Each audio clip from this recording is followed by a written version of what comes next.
Talking about fitting this entire pizza in my mouth. Welcome back to another episode of Beyond the Pump.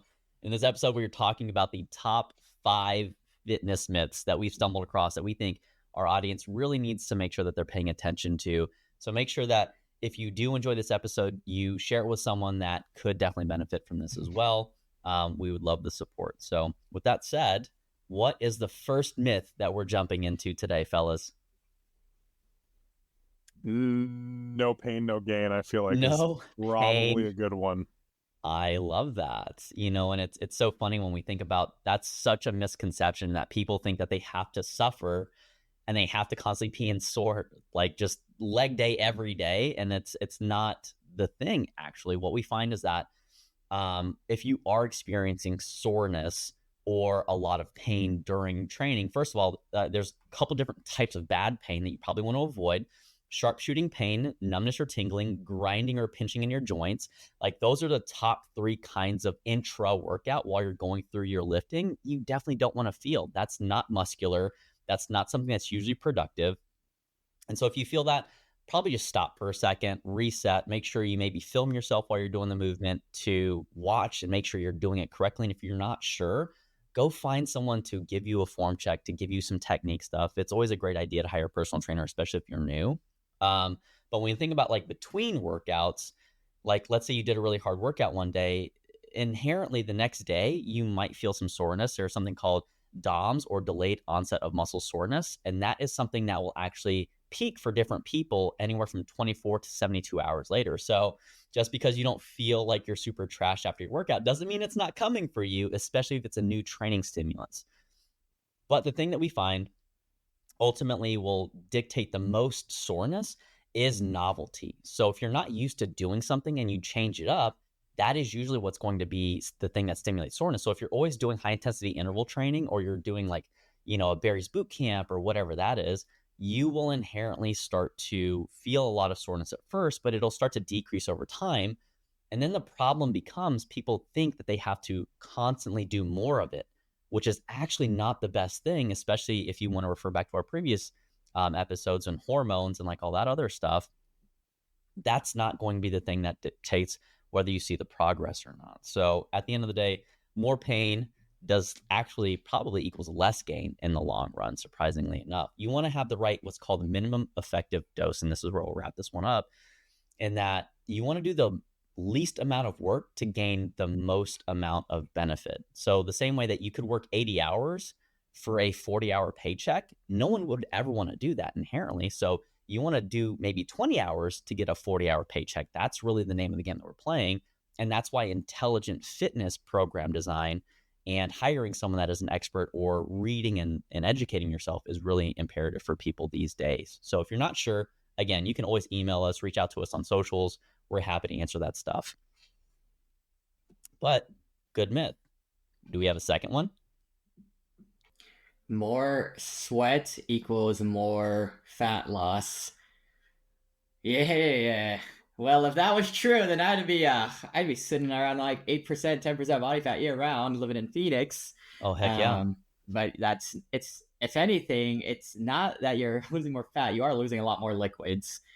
So check your hydration levels, because that will probably hinder your workouts even more. You're dehydrated. But no, losing more sweat. There is a viral image that goes around, viral quote that's like, sweat is just your fat leaving your body. No, it's not. It's just water. It's just water. It's just electrolytes leaving your body. Replenish that. You're not losing extra fat. Take a second, think about it. If you're training in Phoenix, the desert, versus training in Antarctica, you're probably going to sweat more in Phoenix. Yet, honestly, you probably actually might lose a little bit more in Antarctica, just with the whole thermal body effect of things. That's a whole thing. That's a whole other topic that we can get into. Yeah. But you train in both areas, you're going to lose. You're going to burn about the same amount of calories, maybe a little bit more in the heat, maybe a little bit more in the cold, depending on variables. But it's a myth. If you sweat more, just drink more water. That's probably the biggest thing you should be worried about. It's to drink more water, because you're gonna, you'll feel it the rest of the day. Yeah. And I think it's really important to think about, Anecdotally, we see monkey do. And if we're not reading the research, sometimes it's hard for us to separate that. But there's something called the executive workout, which is basically sauna and a hot tub, right? It's for people that are really stressed and like they don't necessarily want to go work out, but maybe they're part of a luxury gym and they'll go and do those two things. Traditionally speaking, they do a lot of sweat work, right? Where they're sweating, but they don't necessarily have the body composition they desire. There are some benefits for heat therapy stuff, but from a direct calorie expenditure perspective, you do get a little bit of a cardiovascular effect, which actually is kind of helpful. It's like zone 1 training, but at the same time, it's not going to yield you the caloric deficit that's necessary for you to actually see meaningful fat loss and or weight loss by itself. So I think it's a really important one. So there's another one that, as we're talking about sweating in effective workouts, spot reduction. What exactly is spot reduction? And Steve, I'd actually really love your opinion and perspective on this one from a spot reduction perspective. Like, obviously having your background in the fitness industry, what does spot reduction mean to you? And do you think that it's a real thing? Disclaimer, I'm the least qualified person on this call to discuss this topic. So spot reduction to me is I want to go ahead and lose the fat that's in my arm. So I'm going to do a bunch of arm exercises, bicep curls, tricep extensions, et cetera, because that's going to help that very specific thing. That's what it means to me. I love that. And that's I think what most people would probably agree upon that. Brandon, do you have an opinion or perspective on that one? So I did, but my world has just shifted in the last month with my opinion. So I was like, you do a certain exercise at a certain spot, you'll lose a lot more, you'll lose weight in that specific spot. And that was what I was taught and what I learned and what I researched over the last few years. Apparently, there's some new literature out there, which I am now just starting to hear about and have not yet looked into, and where there may be some truth to spot reducing. But again, I haven't looked into it. But from my general advice would just be, create healthy habits at the gym, eat at a deficit in order to lose weight, and then I think it'll take off that little bit of stress from you. But just know that there may be some research that is floating around there, and so by the time you hear this episode, it may actually be debunked. And that's the beauty with fitness and nutrition; it's always changing. It's great. It's not like 2 + 2 always equals 4. No. In this yeah. Well, and I think that you bring up a great point in that it's funny that these things even become myths, and that is because occasionally they may be anecdotally, like we might see someone that's doing something that's giving them a result, but the world of genetics is so vast that we really are still figuring out what's going on, that what works for one person may not work for another person. It could be the circumstances, it could be the situation that they do it could be even the sequencing in terms of where they go about that stuff. But at the end of the day, this is why I think that people have to fuck around and find out. Like, you need to find out what works best for you through trial and error. The problem is you don't want to do stupid trial and error, which means you're doing something that you shouldn't be doing, whether that feels wrong, whether it doesn't seem like it's worked out well for a lot of other people. And this is where I think a lot of people, and Steve, you mentioned that one concept where, as you're writing your business stuff, the misattribution error, right? Like, it applies to everyone except for me. And, if you want to share, what that is and how that might apply to this, I'd love that. Your listeners would really benefit. I forget the actual principle that I was looking up and researching, but as we talk about marketing per se, and in the realm that I'm a little more proficient at, it comes down this realm of relating to people and understanding that they have done stuff historically to solve the problem that they have, or at least they think they have. And in that, relating and being able to communicate with them that, hey, at the end of the day, whatever you've done and it hasn't worked isn't actually your fault. And there's this bias that exists that when I win because of me. But when I lose, I win because of some external influence or circumstance or whatever's going on. And as you can relate to that, they're more likely to hear your message because you go down the road of like, oh, they understand me. They know it's not my fault. So from that side of things, when things go well, it's because you did it. When they don't go well, it's because somebody else's fault, is the shorter version, unrelated to call it marketing, as I've been really diving into. Yeah, and I love that because it is a universal psychological concept called attribution error, where people will think that something is the cause of something else. Like, if you look at statistics, there's a common one where in the summer, ice cream sales go up, and in the summer, shark attacks go up. So people are thinking shark attacks cause ice cream sales, or ice cream sales cause shark attacks. And so, I think that when we think about just trying to figure out if spot reduction is a reality, there is some emerging research that's been published in the last 3 to 6 months that is saying originally, hey, you just lose body fat overall. You can't specify where it's coming from. However, what they're finding right now is that you might actually be able to potentially spot reduce. So the people that were like, I'm going to do lower abdominal exercises, get rid of my belly fat, like they may have actually been onto something, and it has to do with a lot of the mitochondrial biogenesis, if you want to go down that rabbit hole and look that up, of those localized muscle tissues, like actually now starting to be able to oxidize fat more efficiently. So that's pretty cool. And what Brandon said, like it is very circular. Self-serving bias is the way that I'm kind of understanding it when it relates to some of the stuff I'm discussing. So not necessarily a psychological principle per se. There you go, self-serving bias. So if you want to go down another rabbit hole, we're giving you all of them today. But spot reduction, fuck around, find out. At the end of the day, I think this brings us to our last one as we're butting up against time here. Daily workouts. Are they absolutely essential? And Steve, from your experience, having had, prior to being coached. So, love your anecdotal input.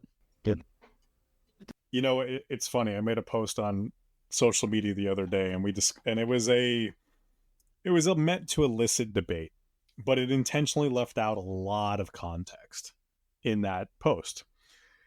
And now as I hear this again, and the idea that you should work out every day being better than not working out every day, I'm like, man, there's so much context missing.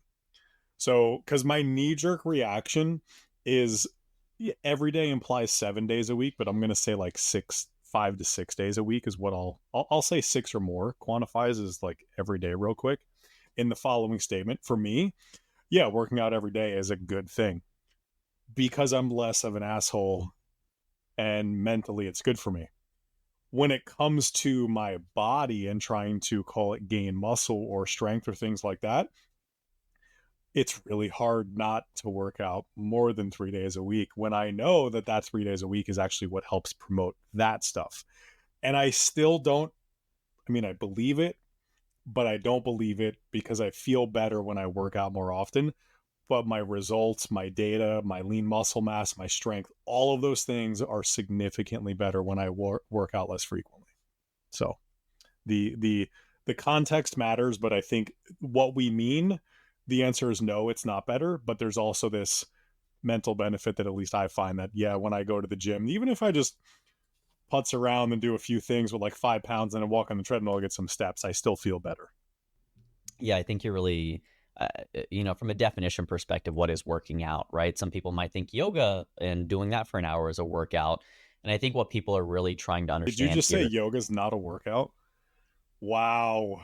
Andrew. I think it's more of an active recovery thing in general. It depends on, they had this thing called fire yoga in the past where they were doing yoga with weights. Like, the general consensus is that you have to either elicit a certain heart rate and or muscular fatigue for it to be considered an appropriate dose response. So I'll just leave that there. But I do think that what you're trying to poke at right now is a very important aspect of how do we define the workout, and strength and conditioning literature is fully supportive of you can't go at 100% 7 days in a row. That is going to lead to exhaustion, which we know in the general adaptation syndrome, which is the foundational principle of how we create change in our bodies. What you do, your body will try to change to. If you beat the crap out of it all the time, it'll eventually get the idea, hey, I should probably feel like crap all the time, right? And obviously very, very reductionistic, but that's why giving yourself a high intensity day, a low intensity day, a moderate intensity day, like those are things that you can do. So theoretically, you could be active 7 days a week and see gains, right? But I think it's imperative that people, going back to the original idea of the minimum effective dose, we're all trying to work 10 hours and make a 40-hour paycheck. So what are those, in this case, if we think about you have 168 hours a week, and let's say you only work out 3 hours a week, what are those 3 hours needing to be consistent of in order for you to see meaningful progress? If the less you work out, the longer or the more effective it has to be. But the cool part is after you get beyond a certain threshold of building, so the longer you train, the less effort it actually takes for you to maintain that. So you can get away with just doing squats once a week and still maintaining a little bit of that strength threshold. It's even interesting because they're finding right now that when people use performance enhancing drugs when they're earlier and younger, that actually then gives them more what are called myonuclei, or like little nerve cells, or excuse me, muscle nuclei that cause the muscle to contract more efficiently. So that actually may confer them long-term strength benefits well beyond doing that steroid or that performance enhancing substance. So when we talk about more workouts better, I think that initially you can probably afford to work out more because you're not able to work out as hard yet because you just don't have the experience yet. So, but varying it hard, easy, moderate, I think that that's probably a really good way for people to, if they wanted to stay active and scratch that psychological itch, exactly what Steve was referencing earlier, mentally feels better when he does stuff. That's great. How do we constructively start to plan that in a program so that way people can enjoy the activities that they want, like maybe a bike ride, which, you know, he used to really enjoy doing and I haven't let him do in quite some time. Probably because it's hot as hell out there, but you know, find what works for you, pay attention, collect the metrics, and I think that people will really thrive as they start to understand themselves, which I think is the biggest thing that's most missing in the fitness industry right now, that wearables are really going to help people navigate. So those are our 5 myths. Anything to wrap it up, boys? I'm sorry, did you say PEDs at younger is better? So I should hop on that. I say they might confer lifelong benefits. So theoretically, Okay. if you wanted to have benefits for more of your life, like it's not a bad idea. I'm not advocating for PEDs use. I'm not advocating for abusing drugs. I will say that Olympics would probably be a lot more interesting if we had those athletes also sauced up. Like if we have an augmented league, that would, but you would over sensationalize stuff so quickly that you would never be able to watch regular sports again because you'd be like so less impressed. Natural bodybuilding's not the same after you've watched Ronnie Coleman and like some of those great guys just get on the stage and you're like, oh my God. And then you see the natty guys and you're like, that's impressive, but it's not like, you know. So it's less. On that note, there will be more myth episodes coming in the future. Stay tuned. Like, follow us, subscribe, leave a review. We can't get better unless you tell us the truth. Thanks, guys.